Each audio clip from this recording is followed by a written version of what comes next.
Nesta quarta-feira, o Tribunal Regional Eleitoral de Goiás vai julgar a ação movida pelo PSDB para cassar o mandato que vocês me deram sob a alegação de infidelidade partidária. Esse vídeo está um pouquinho longo, mas eu preciso que você assista até o final para entender que o que está em jogo é muito mais do que o meu mandato. Estamos prestes a ver surgir a criação de um marco legal sobre a permanência de mulheres na política, em resposta a quando os partidos tornam a nossa caminhada dentro deles insustentável. E aí, quando não suportamos mais permanecer, por tudo que fizeram contra nós, covardemente tentam nos arrancar do mandato dado pelo povo. Isso é, concretamente, violência política de gênero. Não existe precedente no TRE de Goiás sobre um caso como esse, e são pouquíssimos os julgamentos semelhantes no Brasil. Por isso, a decisão dessa quarta pode entrar para a história. E agora, eu vou te contar os fatos que embasam o que estamos dizendo. O PSDB goiano, ao longo dos últimos anos, fez acordos generosos com vários homens que mudaram de partido fora da janela. Nenhum enfrentou o processo de perda de mandato.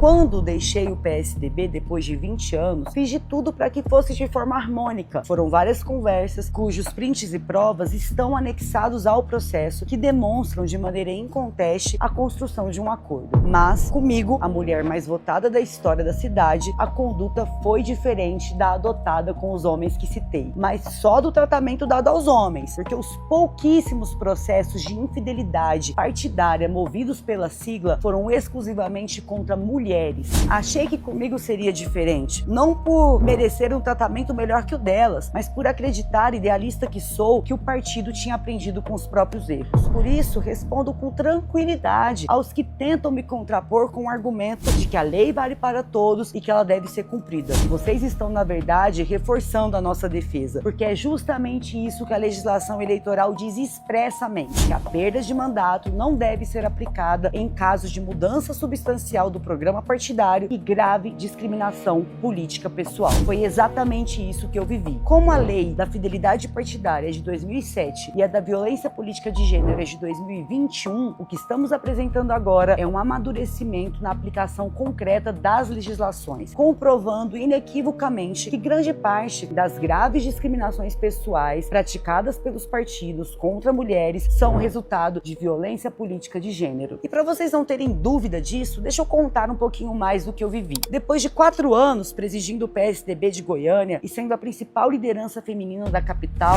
fui destituída sem processo interno, sem contraditórios, sem direito à defesa, sem o cumprimento das regras do próprio estatuto.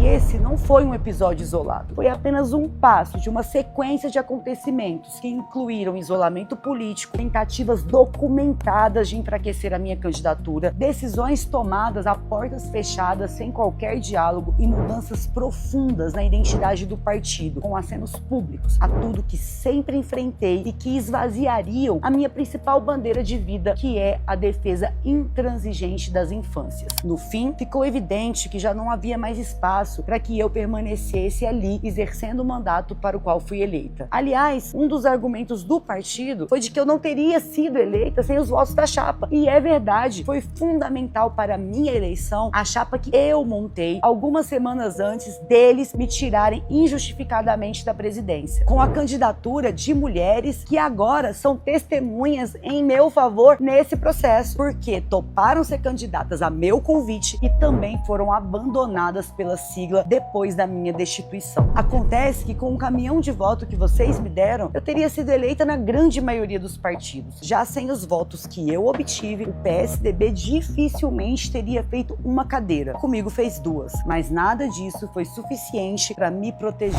Por isso, é impossível afirmar que cometi infidelidade com o partido que ajudei a construir desde a adolescência. Permaneci quando todos refugavam e entreguei o melhor do meu tempo, energia, ideias, trabalho, musculatura política e desempenho eleitoral ao longo de 2 décadas. Ao contrário, desleal e infiel foi o PSDB goiano, que praticou contra mim um meticuloso processo de expulsão continuada, tirando de mim, ano após ano, as condições mínimas de permanência e agora querendo me punir quando decidi dar um basta em tudo isso. Conhecemos esse método. Ele estampa diariamente os noticiários tristes sobre mulheres. É por isso que enfrentamos esse processo de cabeça erguida. Nenhuma mulher deve ser obrigada a permanecer em um ambiente doméstico ou político onde a sua jornada é sistematicamente violada. Nenhuma cidade deve perder uma parlamentar que enfrenta as injustiças porque um pequeno grupo de homens voltados aos próprios interesses foi incapaz de compreender o que fez dela eleita pelo voto popular. Tenho a mais absoluta certeza de que o tribunal analisará esse caso com a profundidade que ele exige, porque mais do que decidir sobre a permanência da mulher mais votada da história de Goiânia no exercício do mandato concedido pelo povo, o TRE está diante da oportunidade de estabelecer um divisor de águas sobre a chegada e a permanência de mulheres na política. É por isso que o engajamento de vocês neste momento é crucial. As grandes transformações históricas ocorrem quando a sociedade se apropria do poder de questionar estruturas até então consideradas intransponíveis. Nós não chegamos nessa cadeira através de percursos ou sobrenomes tradicionais. Pelo contrário, foi alargando o caminho que surgia sob os nossos pés a partir de pequenas brechas, contrariando as expectativas dos que se julgam donos de nossos destinos, pela força bruta e insistência insolente de quem nunca esteve aqui e nunca mais voltará para onde eles não queriam que tivéssemos saído.